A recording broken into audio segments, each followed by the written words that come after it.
early season racing. The big races like Abu Dhabi require you to be in some shape, considering the team that you ride for. How do you get yourself up so early in the season? Start early, do some racing.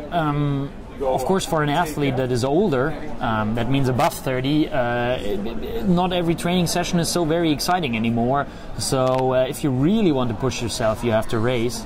I've had 2 little races, one little race, one bigger race, and you know, that's necessary for the system, but I also had enough Ks, and I should be in decent shape on Saturday.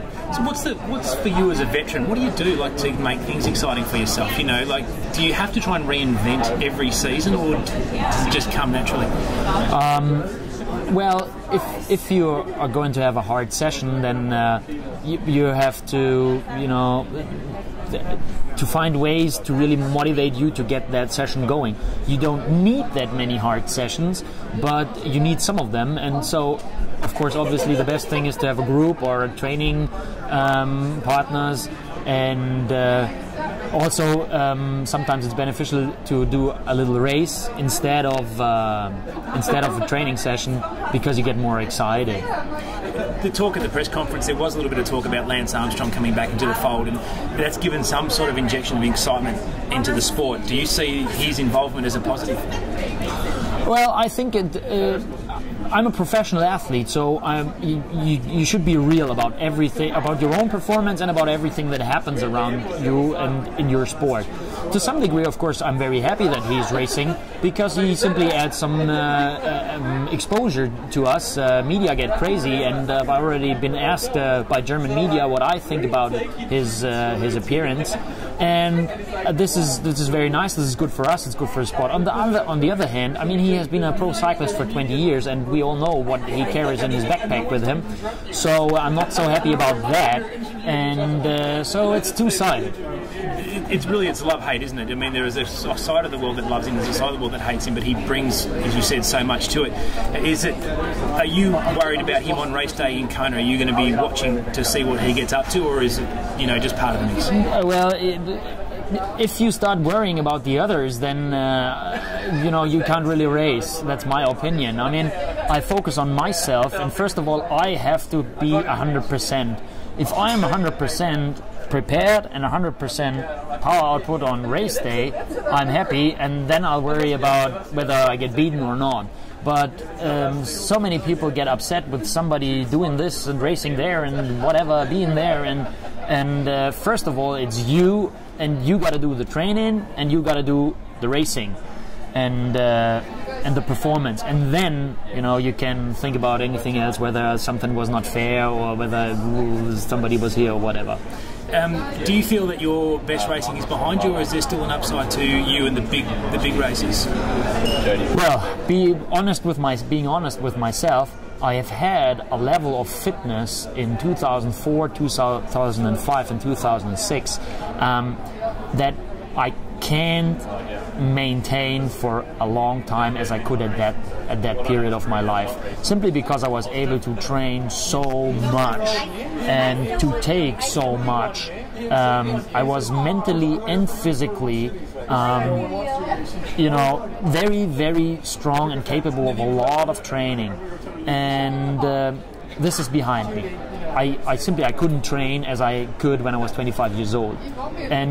But most athletes you'll ask that are 35 or above will give you the same answer. On the other hand, you are much wiser now, and you can peak for some races.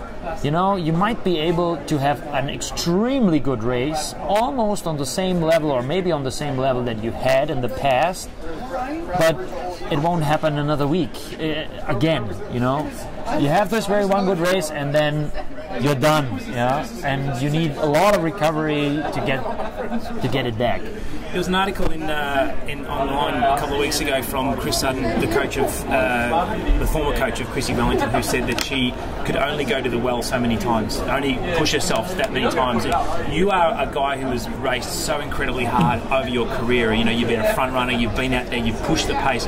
Is there for you a finite supply of times that you can go to the well and dip into those reserves? It definitely is. I mean, if you speak to the sports scientists, they will tell you that the amount of muscle breakdown and damage that you do with every Ironman at that level simply takes something out of you, and you won't be able to race there forever. On a physical side, not to mention the mental side, I've mentioned it before that in Kona this last year, I was a bit disappointed because I couldn't deliver the performance that was in me. I strongly believe that I could have run 2:52, and I ran 3 hours, or 3 hours 1 or something. And I was unable to get into that pain zone, to leave that comfort zone. It was impossible. I still had memories of my racing in Frankfurt, where I really do think that I left a part of my soul on that course, on the banks of the main river. And this is impossible. You can't do that all the time. But some people can never do it. So I'd rather do it at some times and win and be great, and then not having it at others. But being able to put it out at some days is enough for me. The last question we'll have for you, and probably the most important question: Speedos. You continue to wear them when you race, over long distances. You certainly are an Ironman in two respects: the fact that you get it done on the distance, and you wear Speedos. Was there any thought as to changing what you wear Speedos wise, or is it just I know that many people are very excited about the fact that I wear Speedos. If you look back 15 years into triathlon racing, I mean, everybody wore Speedos. That was the clothing. And when I started triathlon, so everybody would wear them, so I'd wear them as well. And when everybody started changing, I still felt comfortable with it, so I kept it. It's simply a comfort thing that I personally don't like any things on the thigh, and that's it. And as a swimmer, you're used to expose a lot of skin. Well, look, it looks great. You look great in them, and we've just enjoyed watching you race all the time. Anytime you come to a race, we know it's worth watching. And thanks for spending some time with us. You're most welcome.